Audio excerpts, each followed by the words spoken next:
काय वाटतं? ऐका ना सर, विषय असा झाला की आतापर्यंत नेत्यांची लढाई असली की कार्यकर्त्यांची डोकं फुटाफुटी झाली. बरोबर. आज कपडे फडाफडी झाली, आजपर्यंत केसेस चालू आहेत, कोणाचाही निकाल लागला नाही. आताच झाले ना निकाल. त्याच्यानंतर ज्यावेळेस कार्यकर्त्यांची वेळ आली तर हे दोघं गळ्यात गळ्यात घालून जर हिंडत असतील ना, तर तुम्हाला मी आज सांगतो की ही जनता यांना कधीच माफ करणार नाही. आणि सांगायचा विषय झाला तर आम्ही हर्षवर्धन पाटला सोबत काम केलंय आजपर्यंत. हर्षवर्धन पाटलाकडे जे 1,00,000 वोटिंगचं जे मतदार आहे, ते 1,00,000 वोटिंगचं मतदार आहे, त्याला कारण आहे ते मतदार हर्षवर्धन पाटलाचं मतदार घड्याळ या चिन्हाला कधीच मान्य करत नाही. मी तुम्हाला आज सांगतो. आणि त्यातलं त्यात जास्तीत जास्त त्या 1,00,000 मतदान मधलं 80,000 मतदान हे आज भारतीय जनता पार्टीच्या मागे उभं राहणार, हे माझा ठामपणे विश्वास आहे. माझं नाव अमोल सुभाष जाधव, मी महाराष्ट्र राज्य गायकवाड समाज संघटनेचा अध्यक्ष. मी पूर्ण तालुक्यात फिरलोय, माझा पहिला बी जनसंपर्क आहे. आणि आज या 3 उमेदवारासाठी बी मी फिरतोय. पण लोकांचा एक कौल आहे, आज त्यांच्याकडे सत्ता आहे, सत्तेसाठी माणसं दबून आहेत. पण मी तुम्हाला सांगतो, येणारा 9 तारखेला कमळाच्याच उमेदवाराला गुलाल पडणार आहे, हे माझे ठामपणे विश्वास आहे. आता तुम्ही बोलताना म्हणालात की 80,000 मतदार जे आहेत ते भाजपला जाईल. हर्षवर्धन पाटलांचं 1,00,000चं वोटिंग जे होतं त्यातलंच 80,000 सांगितलं मी, ते पुढच्या पार्टीचं नाही सांगितलं. हर्षवर्धन पाटलाकडे जी मत आहे, मी माझं मतदान आल्यापासून घड्याळाच्या चिन्हाचं बटन दाबलं नाही, अजूनपर्यंत दाबलं नाही. मी प्रवेश केला नाही, पण मी साहेबाला बंगल्यावर जाऊन सांगितलं की साहेब, मला हे चिन्ह मान्य नाही तुमचं. मी तुमचा कार्यकर्ता असला तरी मला हे चिन्ह मान्य नसल्यामुळे मी हा पवित्रा घेतलाय. आज मध्यंतरीच्या आता तुम्ही बोलताना म्हणालात की हर्षवर्धन पाटलांच्या सहवासात तुम्ही राहिले. मध्यंतरीच्या काळामध्ये हर्षवर्धन पाटील वेगवेगळ्या पक्षांमध्ये गेले, त्यावेळेस तुम्ही त्या वेगवेगळ्या पक्षामध्ये होता. घड्याळ सोडून आम्ही त्यांच्यासोबत प्रत्येक पक्षात गेले. आज ते घड्याळात गेल्यामुळे आम्ही त्यांच्यासोबत नाही. म्हणजे मागच्या इलेक्शनला तुम्ही तुतारीला मतदान केलं की साहेब? तुतारीला मतदान केलंय आम्ही, आणि त्याच्या अगोदर पंजाला केलंय त्यांच्यासोबत, कमळाला केलंय त्यांच्यासोबत, एकदा विमानाला केलंय त्यांच्यासाठी.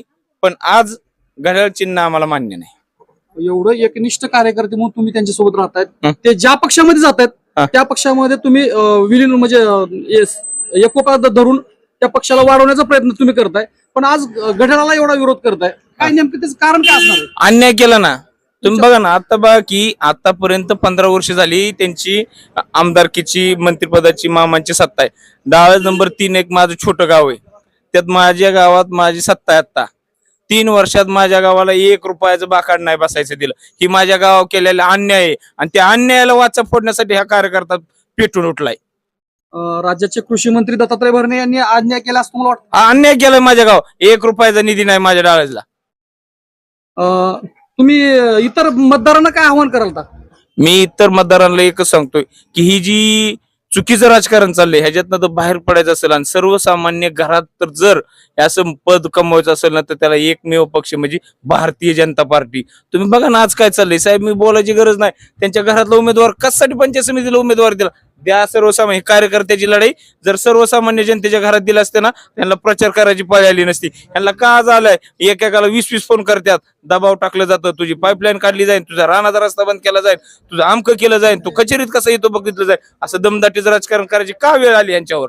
असा कोणाला फोन वगैरे आलाय का किंवा तुझी पाईपलाईन काढली जाईल, तुझं पाणी बंद केलं जाईल? ते सगळे मला सांगतात की असा प्रेशर येतोय, पण नाव नका घेऊ, ते असे आहेत, उद्याच्याला आम्हाला अडचणीन, तुमचं वेगळं पडतं अध्यक्ष, आम्हाला अडचणीत आणू नका. माझ्याकडे तसं व्हिडिओ आहेत, पण मी काही लोकांच्या अडचणीसाठी ते दाखवू शकत नाही.